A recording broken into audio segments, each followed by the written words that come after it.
ऐसा क्या कहा है कि परेशान हो गए हैं अमेरिका के दो मुस्लिम दोस्त और इजराइल के पड़ोसी। वहीं फिलिस्तीन ने क्या कहा है, मरना मंजूर है लेकिन नहीं छोड़ेंगे। क्या डोनाल्ड ट्रंप के लिए एक और टकराहट यहाँ पैदा हो रही है? तो वहीं दूसरी तरफ इंडोनेशिया के राष्ट्रपति ने बीच मीटिंग में ऐसा क्या कहा अपने डीएनए के बारे में, जिसको लेकर अभी चर्चा भी हो रही है। जियोपॉलिटिक्स में बहुत कुछ चल रहा है, हमेशा की तरह जानने को मिलेगा बहुत कुछ। आइए जानते हैं इन खबरों को विस्तार से। अमेरिकी राष्ट्रपति डोनाल्ड ट्रंप ने कहा है कि वह जॉर्डन, मिस्र और अन्य अरब देशों को गाजा पट्टी से और अधिक संख्या में फलस्तीनी शरणार्थियों को स्वीकार करते देखना चाहेंगे। मतलब ट्रंप चाह रहे हैं कि अब गाजा से शरणार्थियों को निकाला जाए और उन्हें भेजा जाए जॉर्डन और मिस्र में। ट्रंप ने शनिवार को एयरफोर्स वन में पत्रकारों के साथ 20 मिनट के सवाल जवाब सत्र के दौरान यह भी कहा कि उन्होंने अपने पूर्ववर्ती की इजराइल को 2000 पाउंड के बम भेजने पर लगी रोक को खत्म कर दिया है। ट्रंप ने बमों को लेकर कहा कि हमने उन्हें आज जारी कर दिया है, वे लंबे समय से उनका इंतजार कर रहे थे। जब उनसे पूछा गया कि उन्होंने उन बमों पर से प्रतिबंध क्यों हटाया, तो ट्रंप ने जवाब दिया, क्योंकि उन्हें इजराइल ने खरीदा है। ट्रंप ने अपना राजनीतिक करियर बिना किसी लाग लपेट के इजराइल के पक्ष में रहने के इर्द गिर्द बनाया है। गाजा के लिए अपने व्यापक दृष्टिकोण के बारे में ट्रंप ने कहा कि उन्होंने दिन में पहले जॉर्डन के शाह अब्दुल्ला द्वितीय से बात की थी और रविवार को मिस्र के राष्ट्रपति अब्देल फतह अल सीसी से बात करेंगे। ट्रंप ने कहा कि मैं चाहता हूं कि मिस्र के लोगों को अपने यहाँ ले। आप 15 लाख लोगों की बात कर रहे हैं। ट्रंप ने कहा कि जॉर्डन को फलस्तीनी शरणार्थियों को सफलतापूर्वक स्वीकार करने के लिए बधाई। ट्रंप ने कहा कि मैं चाहता हूं कि आप और अधिक काम करें, क्योंकि मैं पूरी गाजा पट्टी को देख रहा हूं, अस्त व्यस्त स्थिति में है। इजराइल के प्रधानमंत्री बेंजामिन नेतन्याहू ने रविवार को एक बयान में ट्रंप को इजराइल को अपनी रक्षा करने के लिए आवश्यक उपकरण देने के वादे को निभाने के लिए धन्यवाद भी दिया। अब यहाँ पर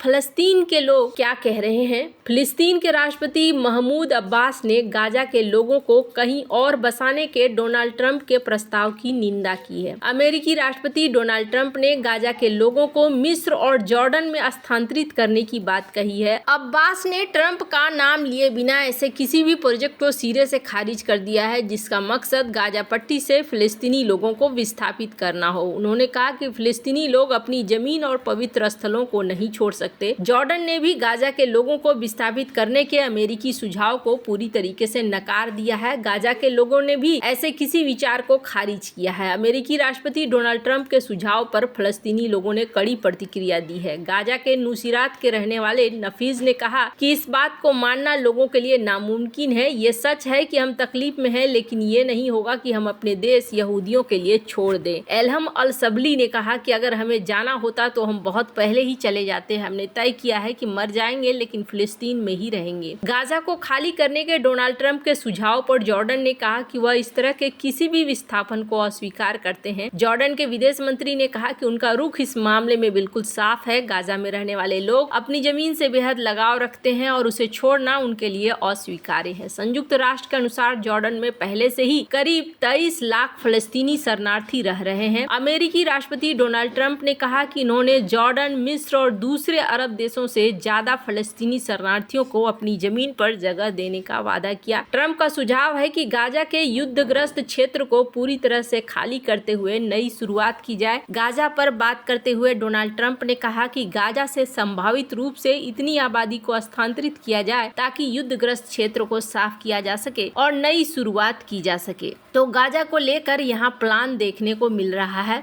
वहीं बात करें इंडोनेशिया और भारत, तो यहाँ पर इंडोनेशिया के राष्ट्रपति आए। इंडोनेशिया के राष्ट्रपति का स्वागत बहुत ही अच्छे तरीके से हुआ। जाते जाते डिनर करते वक्त यहाँ पर इन्होंने कुछ बातें कही। मैं चाहती हूँ कि इस वीडियो को आप सुने। Few weeks ago, I had my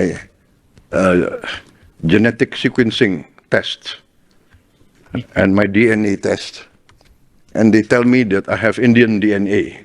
So,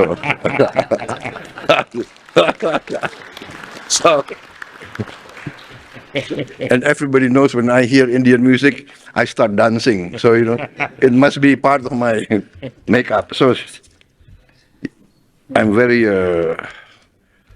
I'm very proud to be here. यहाँ देख सकते हैं उन्होंने कहा कि हमारा डीएनए जो है वो भारतीय है। हालांकि उन्होंने जो बात कही उस पर पीएम मोदी काफी हंसते रहे। बात बिल्कुल सही है। अगर आप देखेंगे ना तो इंडोनेशिया में आज भी कई बड़े बड़े मंदिर हैं। पहले तो एक लंबे समय तक इनकी करेंसी में हिंदू देवी देवताओं की तस्वीरें हुआ करती थी। बाद में धीरे धीरे इन्होंने हटाना शुरू कर दिया। हिंदू मंदिरों की तस्वीरें हुआ करती थी। आज भी विशालकाय यहाँ पर मंदिर देखने को मिलेंगे। भारत और इंडोनेशिया ने दक्षिण चीन सागर में चीन की बढ़ती सैन्य ताकत के बीच अंतर्राष्ट्रीय कानूनों के अनुरूप एक पूर्ण और प्रभावी आचार संहिता की वकालत की है। यहाँ जारी एक संयुक्त बयान के अनुसार प्रधानमंत्री नरेंद्र मोदी और इंडोनेशिया के राष्ट्रपति प्रोबोवो सुबियांतो के बीच शनिवार को हुई व्यापक बातचीत में दक्षिण चीन सागर में हालात पर विस्तृत विचार विमर्श हुआ। बैठक में दोनों पक्षों ने भारत के सूचना संलयन केंद्र हिंद महासागर केंद्र में इंडोनेशिया से एक संपर्क अधिकारी तैनात करने पर सहमति व्यक्त की। भारतीय नौसेना ने समान विचारधारा वाले देशों के साथ सहयोगात्मक ढांचे के तहत नौवहन यातायात के साथ साथ क्षेत्र में अन्य महत्वपूर्ण घटनाक्रमों पर नजर रखने के लिए 2018 में गुरुग्राम में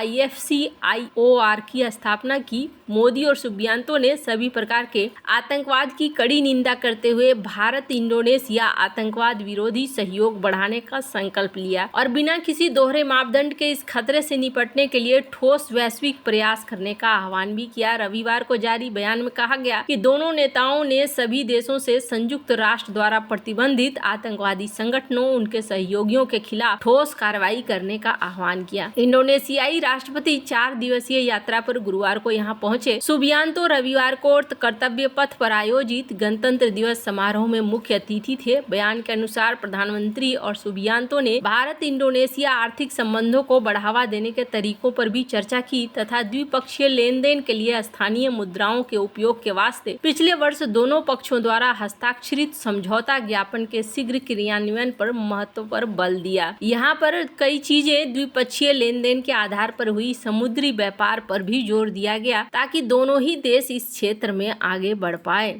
हालांकि अब जहां एक तरफ देखने को मिल रहा है कि भारत ने कंफर्म कर दिया है ब्रह्मोस डील को लेकर, यानी कि इंडोनेशिया ब्रह्मोस खरीद रहा है, वहीं दूसरी तरफ एक चीज और देखने को मिल रहा है कि इंडोनेशिया और भारत के बीच में जो ये तालमेल बढ़ा है, इस तालमेल के बढ़ने के बाद भारत सबांग पोर्ट की डील भी कर सकता है। ये पोर्ट बहुत ज्यादा खास है। भारत और इंडोनेशिया के बीच में सबांग पोर्ट को लेकर डिस्कशन भी चल रहा है। ब्रह्मोस के साथ साथ सबांग भारत के लिए बहुत ज्यादा महत्वपूर्ण है। इसके साथ ही भारत ने इंडोनेशिया के सबसे बड़ी मंदिर के जीर्णोद्धार के लिए भी एक MOU साइन किया गया है। ये जो तस्वीर देख रहे हैं ये वो मंदिर है, पद्मनाभन मंदिर, जिस मंदिर का जीर्णोद्धार भारत के द्वारा किया जाएगा। इंडोनेशिया में इस तरह की बड़ी संख्या में मंदिरें हैं जिन मंदिरों को इन्होंने अभी तक तबाह नहीं किया है, जैसे कि ज्यादातर मुस्लिम देशों में तबाह हो गई हैं चीजें, पर यहाँ पर इन्होंने एक चीज खासियत है कि इस चीज को तबाह नहीं किया है, एक संस्कृति के रूप में इन्होंने रखा हुआ है। वैसे